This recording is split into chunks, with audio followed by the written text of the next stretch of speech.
그 두 가지로 해석될 수 있는 말을 했는데 저게 주류는 저 말을 80km까지 가는 로켓까지는 제공한다로 해석을 해요. 왜 그러냐면 그 MLRS를 제공한다라고 이미 소문이 파다하게 돌았기 때문에 제공하는 MLRS의 한계를 지은 얘기다. 그렇게 해석들을 합니다. 외신에서. 여기에 대해서 이 러시아 그 푸틴의 꼬붕이죠. 푸틴이 그 전에 헌법 고치기 전에 그 연임 규정에 걸려서 대통령을 더 이상 못하게 되니까 한 텀을 자기 꼬붕한테 넘겼었죠. 메드베데프. 그래서 메드베데프가 한 텀 하고 푸틴이 다시 받아가지고 두 번째로 대통령이 된 다음에 헌법 고쳐가지고 지금은 뭐 86살인가 뭐 30 몇 년까지 2030 몇 년까지 이렇게 그 집권할 수 있게 헌법을 고쳐놨죠. 지금 황제로 푸황제입니다. 이 메드베데프가 화답을 해요. 또 바이든의 발언은 합리적입니다. 러시아 도시가 공격받으면 러시아는 이 범죄적 결정을 내린 본산지를 공격할 겁니다. 그러니까 러시아가 공격받으면 핵전쟁 일으켜서 미국 패겠다 이 소리죠. 이게 이제 무슨 의미가 되냐. 이게 기가 차는 얘기 아니에요. 지들은 러시아 땅에서 남의 나라 멀쩡한 나라 침공을 했고 지들은 러시아에서 극초음속 미사일 쏘고 별미사일 쏘고 다 그래서 뭐 키우도 패고 뭐 그 저기 뭐야 그 공항 있는 뭐 저기도 패고 다 지 마음대로 패면서 얻어맞는 놈은 우리 러시아 영토 쪽으로 미사일 한 방 너희 쏘지 마. 그리고 그런 미사일 만약에 미국이 제공하면 우리 미국 팰 거야. 얘들이 이 정도로 자기들은 더 참혹한 범죄를 저지르면서 상대방을 범죄적 결정이라고 얘기하잖아요. 이게 이제 아주 뻔뻔한 거죠. 그러면 이제 어떻게 휴전이 될 거며 그 휴전의 저거는 뭐냐. 근데 우크라이나의 비애가 뭐냐면 이 자주국방력이 약해요.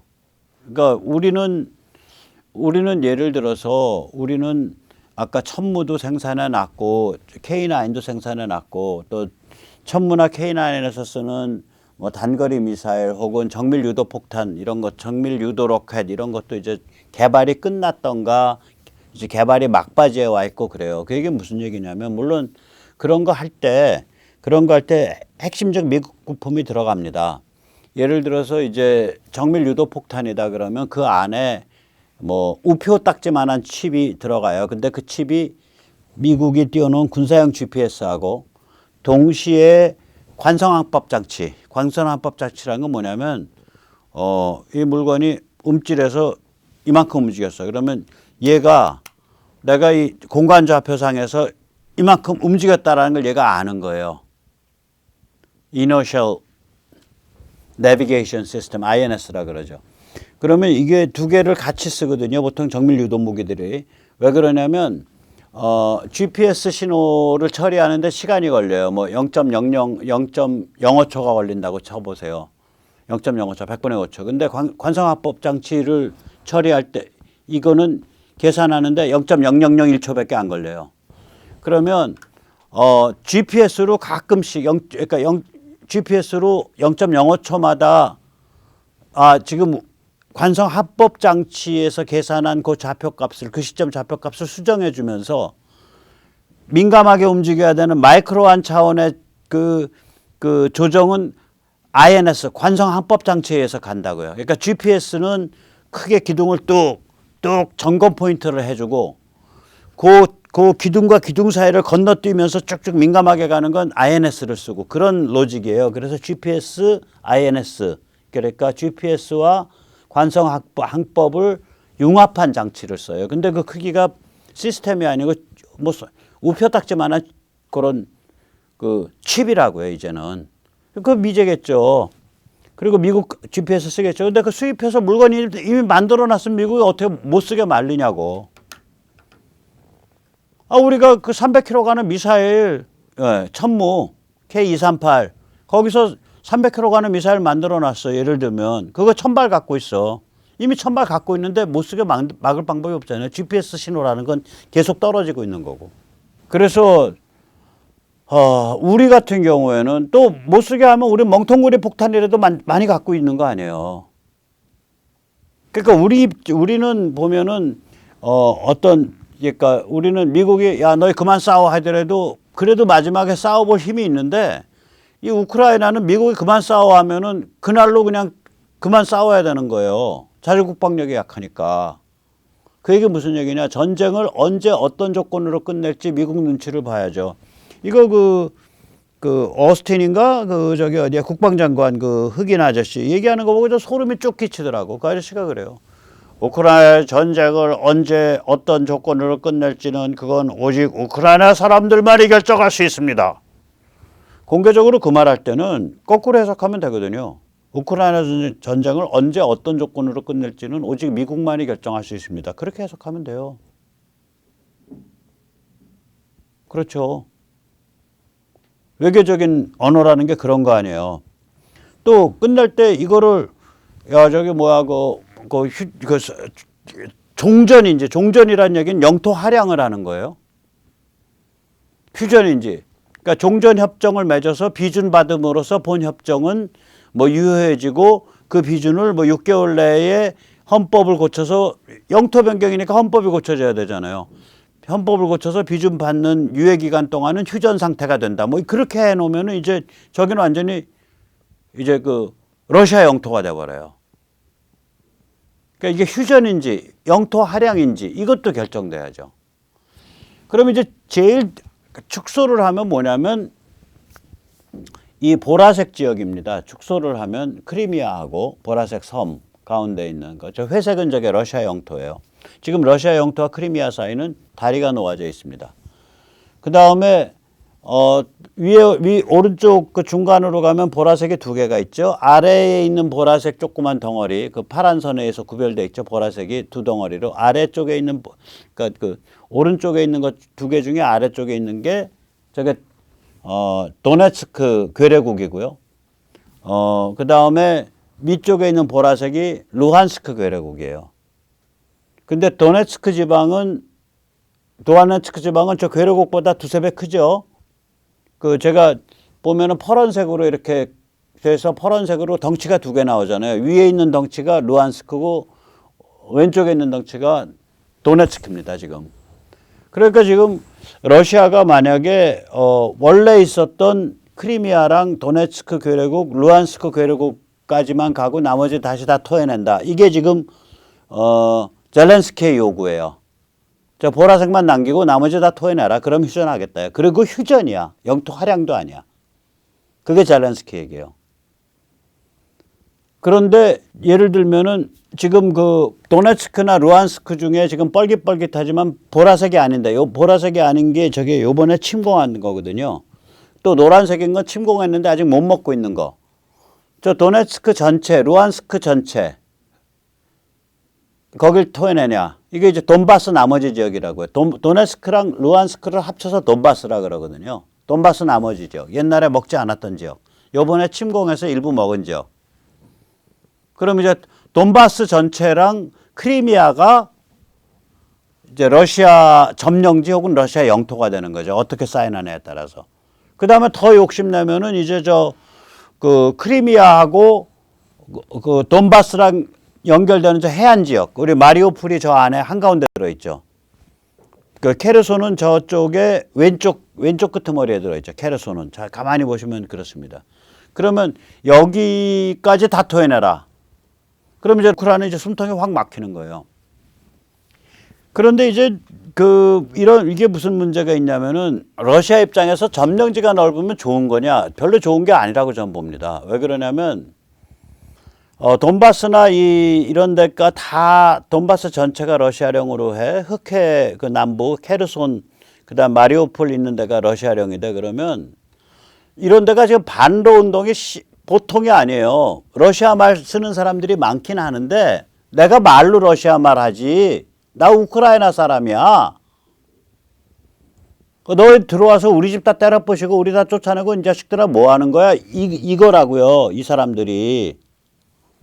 그러니까 휴전을 하거나 영토 활용을 하면 이 사람들이 저항운동을 하게 돼요. 그러면 군인이 사람을 죽이게 되겠죠. 그럼 더 저항하죠. 그러니까 요번에 전화를 피해서 다 나간 김에 못 돌아오게 막아버리고 사람 일단 원래 주민들은 못 돌아오게 막아버리고 그러면 그 문제 또 있잖아요. 못 돌아오게 막으면 재산권을 박탈한 게 되잖아요. 거기다 못 돌아오게 막은 다음에는 식민을 해야 될 거 아닙니까? 중국은 식민을 했어요. 티벳에도 식민을 했고 그 신강 위구르에도 식민을 했고 내몽고에도 식민을 했고 중국은. 러시아는 식민할 사람이 없어요. 러시아는 인구 감소국이란 말이에요. 저길 누가 가서 사냐고. 그럼 군인들만 왔다 갔다 해. 그런데 계속해서 폭동이나 시위는 일어나. 가끔씩 산발적으로. 어떻게 관리하려고. 그러니까 이 꼴이 어떤 거냐면 지금 푸틴의 꼴이 어떻게 됐냐면 전쟁의 전략적 목표는 실패했어요. 전쟁의 전략적 목표는 겉으로 표방되기는 우크라이나 나토 가입을 막는다는데 그것도 실패했지만 가입하게 되겠죠. 당연히 우크라 겁나니까. 또 이 정도까지 우크라 도왔는데 나토에서 우크라 쳐낼 수가 없잖아요. 뿐만 아니라 우크라 사람들이 완전히 반러 민주주의 유럽화 이거를 추진하는 열기가 더 세졌기 때문에 저게 진짜 푸틴이 막고 싶었던 거거든. 위대한 슬라브주의, 위대한 러시아 민족주의를 내세워서 막고자 했던 게 나토가 아니라 실제로는 민주주의의 물결, 유럽화의 물결이라고요. 근데 저게 더 센 기지가 됐어. 그래서 맨날 시위하고 저 점령지 혹은 영토 할양지 내에서 맨날 군인이랑 부닥치고 사람 죽어가고 그게 언론에 보도되고 그러니까 전략적 목표가 실패해버린 거예요. 그러니까 점령지가 넓을수록 관리 하중만 커져. 근데 저 크리미아만 해도 골 때리는 게요. 크리미아에서 쓰는 물의 80%인가 뭐 90%가 저 드네프레 강에서 따오는 운하를 통해서 들어와요. 말이 운하지 커넬이지 저게 큰 수로예요. 크리미아에서 쓰는 농업용수 뭐 이런 것들이 다 저 물을 써요. 저게 지금 코스를 보면 저 위에 드네프레 강에서 따온 거거든요. 그 노바 카코브카라는 데서 취수를 해서 거기서부터 물기를 빼갖고 저게 저렇게 이제 그 한 수백 킬로 수로를 몬 거예요. 저게 한 300~400 킬로 되겠지. 그리고 지선도 갈라져서 나왔잖아요. 지선도 물길이. 그 이번에 그 저기 2014년에 러시아가 크리미아를 점령한 다음에 저 물세를 안 준 거라 우크라에. 그래서 우크라가 거길 댐을 막아서 물을 끊었어요. 그랬다가 러시아가 이번에 침공을 하면서 저기 그 케르손을 먹고 저 노바 그 카코브카 저기까지 다 먹었거든요. 드네프르 강 앞까지 오데사 바로 건너편까지. 그래가지고 그 댐 막아서 물길 끊었던 거를 다시 댐을 폭발을 시켜버렸다고. 그래가지고 물이 쫙 흘러요. 그럼 무슨 얘기냐? 러시아 입장에서는 앞으로 물길도 좀 확보하고 뭐 어쩌고 저쩌고 해야 되니까 저 아래쪽 해안 지역 먹겠다. 그럼 점점 더 관리해야 될 지역, 점점 더 방어해야 될 지역이 넓어져가. 방어 안 되는데. 방어 안 돼요. 그래서 러시아가 자기도 감당하지 못할 고깃덩어리를 지금 뼈덩어리 입에 문 개 같은 꼴이 돼갖고 이걸 씹으면 이빨이 나가고 안 씹자니 이빨이 박혀 있고 이빨을 빼지도 못하고 씹지도 못하고 그 이상한 형태가 돼 있어요 지금. 그래서 저는 저보고서 뭐 전황, 세세한 전황은 예를 들어서 뭐 전투적 단위에서는 돈바스 나머지 지역 심지어 뭐 세베로도네스크 이런 데서 밀릴 수 있어요. 크라마토스크 이런 데서 밀릴 수 있어요. 그래서 아까 그걸로 말씀드렸듯이 돈바스 그 나머지 지역 못 먹었던데 지금 저 파란금 안쪽이지만 누리끼리 하거나 색깔이 옅은 분홍색 저런 그 누리끼리 하거나 색깔이 붙은 분홍색의 최전방에 있는 게 저게 그거예요. 저기 세베로도네츠크예요. 그거 먹겠다고 지금 러시아가 막 오고 있는데 그렇게 해서 일부 띄워준들 그런 문제라고요. 많이 띄워주면은 이제 저기 이번에 휴전 맺으면서 그 1년 후가 될지 1년 반 후가 될지 모르지만 저 마리우폴 이런 있는 그 해안 지역까지 다 띄워주게 되는 거죠. 그 얼마를 띄워줄 거냐 말 거냐의 게임이지 전략적으로는 이미 패배했다고요. 스웨덴, 핀란드의 나토 가입 초래했죠. 우크라 사람들 단결해가지고 완전히 반러 국가를 만들어줬죠. 앞으로 점령해서 뺏는 땅 혹은 영토, 그러니까 휴전 점령 상태의 땅 혹은 영토 할양의 땅에서 반러 운동 심심찮게 일어나겠죠. 그 다음에 저러한 반 러시아 자유민주주의 이런 분위기가 그 유럽화 이런 분위기가 저기를 근거지로 해서 벨라루스로 번지고 러시아 본토로 번지겠죠. 저 어떻게 감당할 거냐. 그래서 제가 말씀드렸잖아요. 전쟁은 졌다 이미 푸틴이. 시진핑이 진 거예요. 그래서 중국 간첩들이나 저렇게 날뛰는 거라고. 이미 전쟁은 진 거예요. 남은 건 체면치레로 땅을 얼마나 더 많이 뺏을 거냐인데 땅은 아까도 말씀드렸지만 많이 뺏을수록 뒷감당이 안 돼요. 식민을 해야 되는데 러시아가 인구가 감소하는 나라란 말이에요. 자기 땅에도 살 사람들이 지금 없어져 가는데 자기보다 훨씬 못 사는 지역에 갈 사람이 어디 있냐고요. 거기다가 전부 다 귀신 나오는 폐허가 돼 있고 사람 시체 더미가 돼 있는데 골 때립니다. 지금 상황이. 골 때리는 거예요. 자, 이런 상황입니다. 자, 그래서 다시 한번 얘기를 돌아가면 지금 이준석 뭐 이런 사람들이 나서 가지고 이런 데를 방문하겠다. 이렇게 민감한데 가서 참 할 말 없는 곳.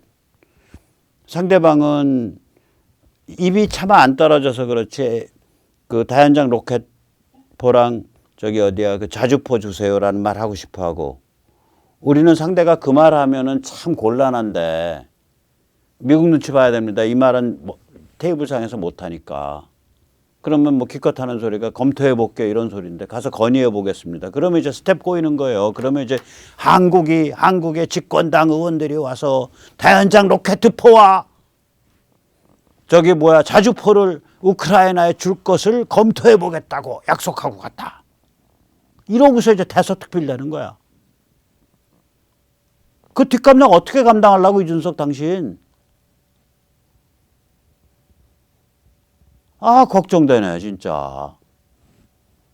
아 쇼를 하려면 당신 혼자 어디 홀딱 벗고서 길거리를 뛰어다녀 그러면은 취재 나서 뭐 세외토피토 나고 그러겠구만. 한국 집권당 대표가 길거리에서 나체로 윤석열 대통령 만세를 외치면서 스트립쇼를 하다. 좋네. 섹시하고. 왜 저기 사람 죽어가는 저 민감한 지역 가서 왜 그걸 정치쇼의 무대로 삼으려 그래. 국힘 다시 생각하세요. 그리고 꼭 가면 이거는 사실 저 쇼쟁이들이 할 일이 아니라 윤석열 정부한테 권합니다. 우크라에 우리가 제공할 수 있는 제일 좋은 게 하나 있어요. 주민등록 관리 시스템이에요. 주민등록 시스템. 이렇게 주민등록을 철저하게 하고 있는 나라가 전 세계에서 대한민국뿐이라고 해도 과언이 아닙니다. 특히 우리는 저거에다 그걸 안 심었는데 우크라는 저기에다가 전자칩으로 저 RF는 안 좋아요.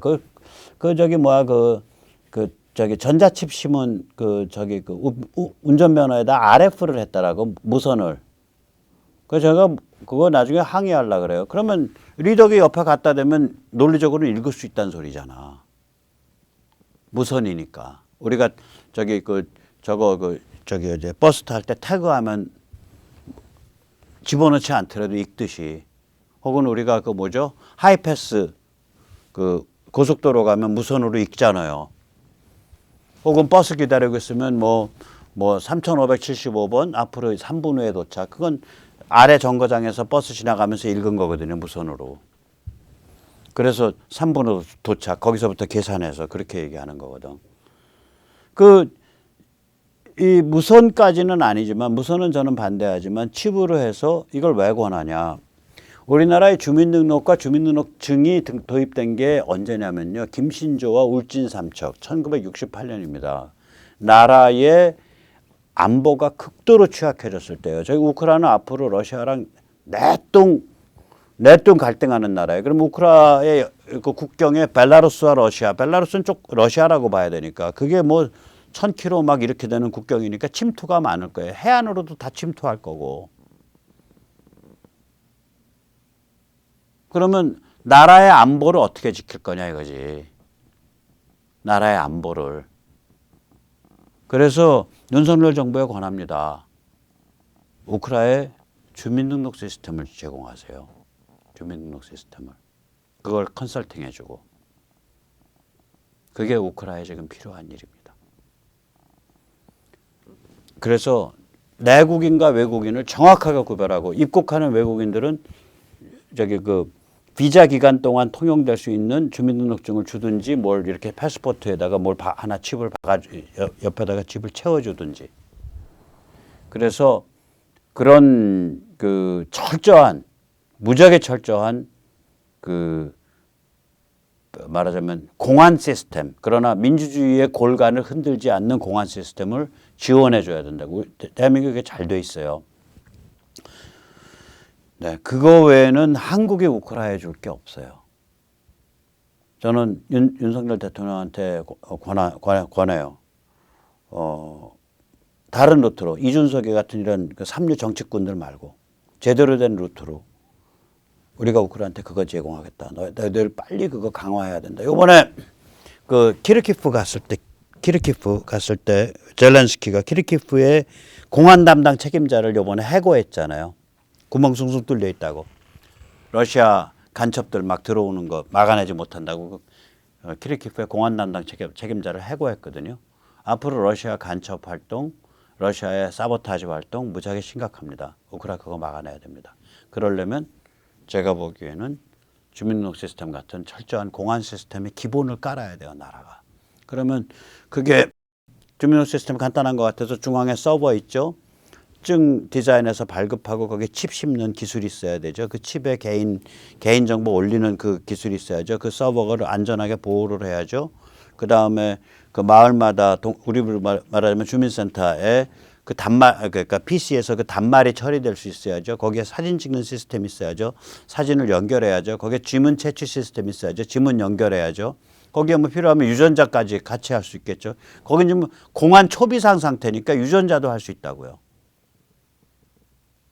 그걸 해줘야 돼요, 우크라이나한테. 그게 아마 돈으로 따지면 한 3, 4천억 이상 될 거예요. 1조도 넘을 수 있어요. 각 단말까지 다 하면. 저는 우크라이나한테 그걸 지원한다 그러면 저부터 성금 10만 원 내겠습니다. 오늘 여기까지 모시겠습니다. 감사합니다.